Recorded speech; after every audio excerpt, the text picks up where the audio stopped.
په پای کې رسول الله فرمایي چې واخره عتق من النار، د شلو څخه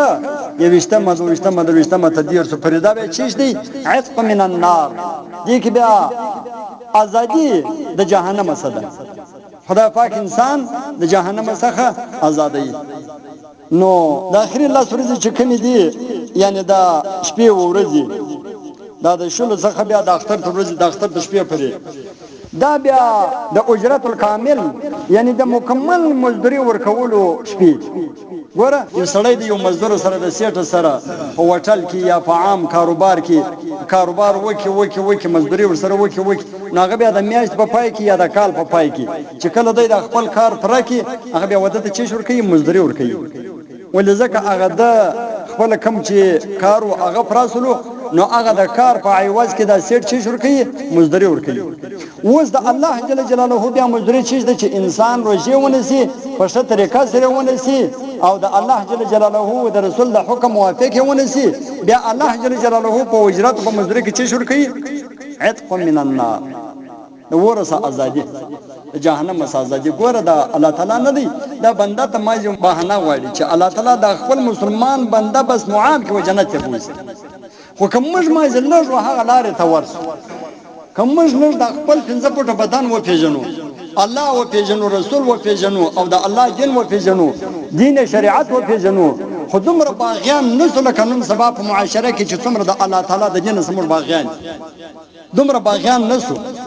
کلوش لږی هغه رعایت الله تعالی د مر سره کوي او که دومره باغیان یو لکه نن سبا په معاشره کې ار سپنځري ارزوانه په خپل وین ار یو دی په خپل ګریوان کې وګور ار چا د خپل معلومیش که دومره باغیان نسو ان شاء الله تعالی د مسلمان لپاره الله جل جلاله جنت جوړ کړی دی، جنت ټاکلی. جهنم د چا لپاره دی؟ د مشرک کافر منافق د دا لپاره دی هغه جهنم. البته که مسلمان ډیر باغی سي تر خپل لیک زیات واوړي تر خپل دایره ور واوړي نو بیا د هغه د پاره صفایي کې چې دی بیا جهنم دی. الله یعذ بالله خدای تعالی می دی وسای. الله تعالی خو هغه موږ دغه سم صفا کوي په جهنم می خدا پاک نه صفا کوي په ور می خدا پاک نه صفا کوي. الله تعالی می دغه سم صفا کوي په خپل قدرت کامله او په خپل رحمت کامله سم خدا پاک صفا کوي. نو کچیر ډیر باغی سي هغه بیا الله جل جلاله په جهنم کې بیا صفا کوي او د جهنم یو سکند قسم په خدا کې غلل کیږي، یو سکند والله کې غلل کیږي. خو جهنم چې دی هغه د دې دنیا په خواهشات باندې انسان ته ملاويږي. دا دنیا کې باید مج الله خپل کو د الله دین خپل کو د الله رسول خپل کو په دې کې مج هغه اعمال وکړي چې الله تعالی موږ په قران پاک کې فرمایلی دي او نبی عليه الصلاه والسلام په احادیث طیبه کې موږ فرمایلی هغه باید وکړي. هغه اعمال باید نو وکړي چې هغه د انسان د فار د الله جل جلاله د قهر او د غضب او په ورځ د قیامت ته جهنم ذریعہ ګرځي خدای تعالی جنت.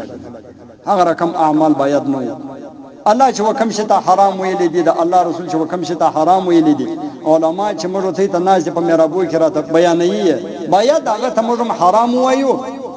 او چې کوم شته الله او د الله رسول حلال ویل دي جایز ویل دي روايه ویل دي او د هغه په کولو باندې و انسان ته الله جل جلاله اجرتونه او عوضونه ورکړي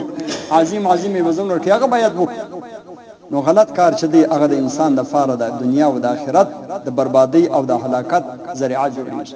بیا په آخرت کې په ورځ د قیامت باندې بیا لاسونه مشل هیڅ پیدا نه کوي، لاسونه مشل دا هیڅ پیدا و انسان د بیان نه کوي. بس دار العمل چې دی هغه د دنیا